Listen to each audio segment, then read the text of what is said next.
கரூரில் சுற்றுச்சூழலை பாதுகாக்கும் வகையில் அடர்வனம் உருவாக்கி பிறருக்கு வழிகாட்டியாக இருக்கும் இளைஞர்களுக்கு பாராட்டுகள் குவிந்து வருகிறது.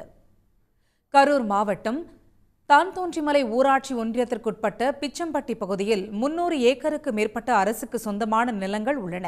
மேலும் அப்பகுதியில் 20க்கும் மேற்பட்ட கல்குவாரிகள் செயல்பட்டு வரும் நிலையில் காற்றாலை மனைப்பிரிவுகள் வருகையாலும் மரங்கள் பெருமளவில் அழிக்கப்பட்டு விட்டன. இதனால் நாளுக்கு நாள் வெப்பத்தின் தாக்கம் அதிகரித்து வருகிறது. இதனை தடுப்பதற்காக அடர்வனம் குறுங்காடு நண்பர்கள் என்ற அமைப்பினர் மியாவாக்கி காடுகளை வளர்த்து வருகின்றனர்.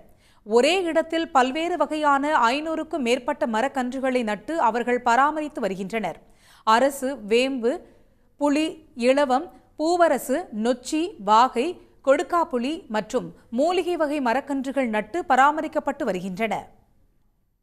2000 மரங்கள் நாங்கள் வச்சு பராமரிச்சுட்டு இருக்கோம். எங்களுக்கு எங்கள் ஏரியாவில் தண்ணி கம்மியாக இருக்கனால அந்த தண்ணிக்கான இடங்களை தேர்வு செஞ்சு இப்போ தண்ணி எங்கே இருக்குன்னா இப்போ டேங்க் ஓவர்ஃப்ளோ வீணாக போகிற தண்ணியிலேருந்து நாங்கள் மரங்கள் நட்டு அதிலிருந்து வர தண்ணி ஓவர்ஃப்ளோ வீணாக போகிறதுல சொட்டு நீர் பாசனத்தில் முறையில் நாங்கள் தண்ணியை மரங்களுக்கு கிட்டத்தட்ட பார்த்திங்கன்னா ஒரு சொட்டு நீர் பாசனத்தில் ஒரு ஏக்கருக்கு பாய வேண்டியதை சொட்டு நீர் பாசனத்தில் 3 ஏக்கருக்கு பாய்க்கலாம். அந்த மெத்தடில் நாங்கள் தண்ணியை பட்டர்ஃப்ளை இது போட்டு நாங்கள் பாய்ச்சிட்டு இருக்கோம். குறிப்பாக ஒத்தையூர், ஆலமரத்துப்பட்டி, துறையூர், தாழைப்பட்டி உள்ளிட்ட பகுதிகளில் 2500க்கும் மேற்பட்ட மரங்களை வளர்ந்து அடர்வனம் உருவாக்கி உள்ளனர். வறட்சி காலங்களில் தண்ணீர் பற்றாக்குறை இருந்தபோதிலும் லாரி மூலம் தண்ணீரை வரவழைத்து மரக்கன்றுகள் பாதுகாக்கப்படுகின்றன. இதுவரை 22,000க்கும் மேற்பட்ட மரக்கன்றுகளை நட்டு பராமரித்து வருவதாக தெரிவித்த இளைஞர்கள் பசுமை பரப்பை அதிகப்படுத்த மாவட்ட நிர்வாகம் சிறப்பு கவனம் செலுத்த வேண்டும் என்று கோரிக்கை வைத்துள்ளனர்.